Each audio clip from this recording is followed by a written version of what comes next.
সবাই কেমন আছেন? আশা করি সকলে ভালো, আমিও ভালো। আর আকাশে মেঘ তো এখন প্রচুর আছে, তবুও জামাকাপড়গুলো মেলে দিলাম আগের দিনের।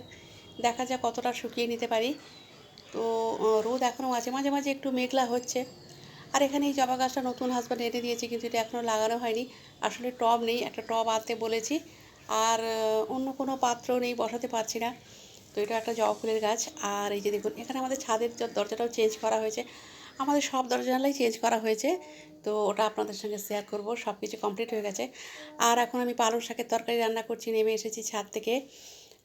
আজকে রান্না করব পালং শাকের তরকারি, আর চাটনি ভাত হয়ে গেছে।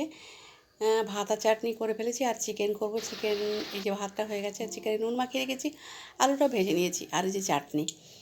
তারপর আমার খুব খিদে পেয়ে গেছে, আমি একটু ডিম টোস্ট খাচ্ছি। হাজব্যান্ডের খাওয়া হয়ে গেছে, ছেলে তো এখন কদিন বাড়িতে আছে, তো এখনও কিছু খায়নি, জানি না ও ডিম টোস্ট খাবে না কি খাবে জানি না। তো আমি এখন খেয়ে নিচ্ছি, তারপর চিকেনটা রান্না করব। এই যে পেঁয়াজটা ভালো করে ভেজে নিচ্ছি, তারপর আদা রসুন বাটা দেবো, আর হলুদের গুঁড়ো, লাল লঙ্কার গুঁড়ো, এছাড়াও আরও একটা মশলা বানিয়েছি। সেটা হচ্ছে দারচিনি, লবঙ্গ, এলাচ, জিরে, তেজপাতা, ধনে, মৌরি, স্টার অ্যানিস, গোলমরিচ, জায়ফল, জয়িত্রী, একটু গোটা গোটা করে গুঁড়ো করে ওটা দিয়ে দিলাম।